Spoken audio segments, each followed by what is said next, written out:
I am Father Dion, a Catholic priest of the Military Ordinariate of the Philippines and the Executive Officer of the Office of the Chief Chaplain of the Philippine Army. And this is Salita ng Diyos, ang ating gabay. Today is Wednesday, February 4, 2026 of the fourth week in Ordinary Time. Today's scriptural readings remind us when pride blocks grace. In the first reading taken from the second book of Samuel, chapter 24, verses 2, 9 to 17, King David orders a census. On the surface, it looks harmless, but beneath it is a subtle shift of the heart.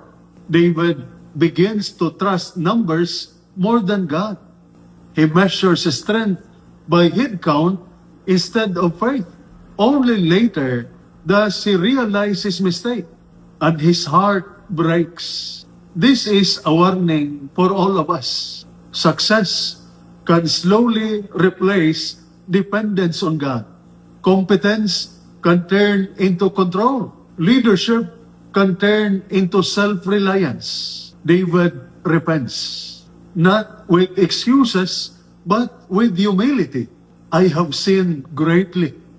I am in great distress, and God's mercy meets him there. In the Gospel reading taken from the Gospel of Mark, chapter 6, verses 1 to 6, Jesus returns to his hometown. The people know him too well, or so they think. He is just the carpenter. We know his family. Because of familiarity, they close their hearts. And the gospel says something painful.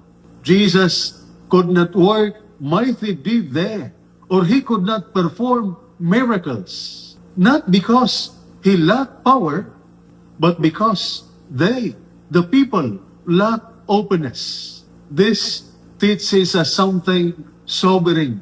God respects our freedom. Grace waits for an open heart. We may not take a census like David, but we do the same in quieter ways, trusting plans more than prayer, relying on experience more than grace, thinking we already know what God can do. We may not reject Jesus loudly, but we do gently, through cynicism, through routine, through hearts closed by, I have heard this before. The danger is not open rebellion. The danger is quiet self-sufficiency. God is not asking us to be weak. He is asking us to be humble. Humble enough to admit we need Him. Open enough to let Him surprise us.